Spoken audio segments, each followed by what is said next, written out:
If money could buy you class, strong personal relationships, and inner peace, well, there probably wouldn't be the Real Housewives franchise.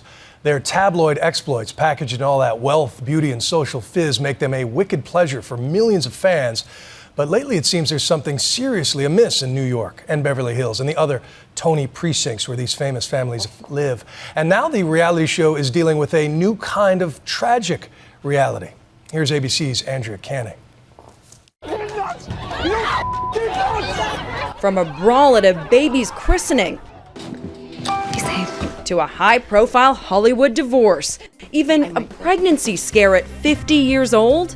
Holy There isn't a salacious scenario these social climbers haven't lived on The Real Housewives of Atlanta, Miami, New York, D.C., New Jersey, Beverly Hills, and Orange County. I love it. And it's fascinating, and I can't get enough of it. It's like crack cocaine that has no side effects. It's perfectly legal, and you can do it again and again. This series, now conquering the country, has become must-see TV for millions, and the ladies' antics a tabloid staple. Most recently, Tariq and Mikhail Salahi, the infamous White House crashers of the now-defunct DC franchise, made headlines when Tariq said his wife had been kidnapped. Turned out she just ran off into the arms of Journey's guitarist.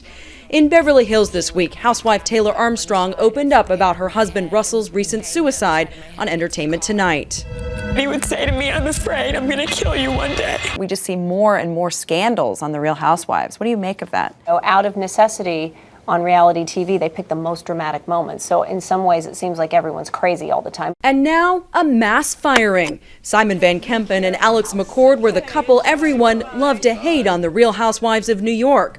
But in an attempt to shake up the show, they were canned, seemingly out of the blue this week, along with co-stars Jill Zarin, Kelly Ben-Simone, and Cindy Barshop. Cindy Barshop, your former castmate, said that what she understood was that there was almost too much fighting going on, that it was getting too out of hand, and that's one of the reasons they shook up the cast. Any truth to that? The fans definitely reacted this season about the show being darker.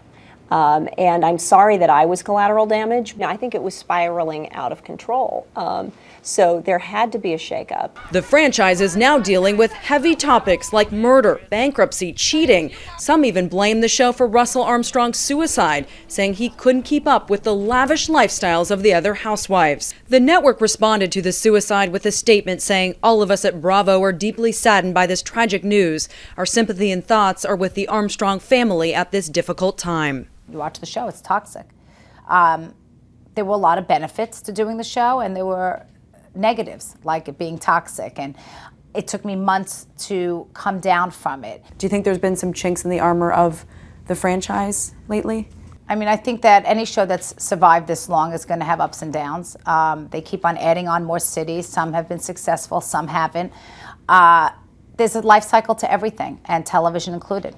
So I think we're in the top of this life cycle right now. The Real Housewives of D.C. was canceled after just one season, and Miami didn't fare much better in the ratings. But the other cities remained strong, drawing in at times nearly 3 million viewers, making it one of the biggest, not to mention one of the wealthiest and most educated audiences in all of cable.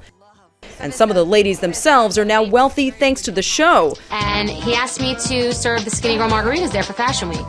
Before appearing on Real Housewives of New York, former castmate Bethenny Frankel admitted she couldn't even pay the rent. After her stint on Real Housewives, she scored her own spin-off, Bethenny Ever After. All right, now that we have that straight, welcome. Who's right? Go. And this year, she reportedly sold her company Skinny Girl for $120 million. Everyone told me not to do it, and I mean every single person. They said, it will ruin you. I thought it was a 50-50 shot. It would either be completely horrendous for me or be the best thing that ever happened to me. And bravo to Bravo, because it was the best thing that's ever happened to me. Simon and Alex are now promoting A-Lux bedding and bath products after losing out on a paycheck reportedly worth hundreds of thousands of dollars. And Jill Zarin is selling Squeeze Couture shapewear. Are you going to end up a millionaire in your own right? I already have become one from just the shapewear, yes. Really? Yes. So you've made millions already yes. from the shapewear? Yes. I know, it's incredible. Andy Cohen, head of original programming at Bravo, who oversees the Housewives empire, spoke to Nightline in 2009 and made no excuses for the show's infomercial tendencies or the toxic environment. I love sociology. I love the way people relate to each other. This is a study in affluent human interplay and the manners and etiquette and social mores of a certain set of people.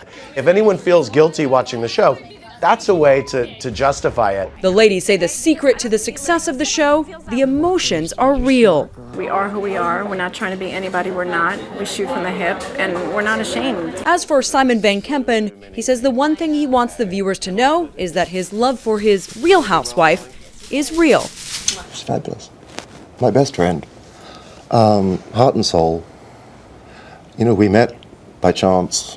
You know, I do wear my heart on my sleeve.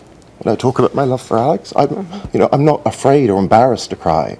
A must for any reality show cast member. For now, viewers will be standing by as The Real Housewives gets its house in order.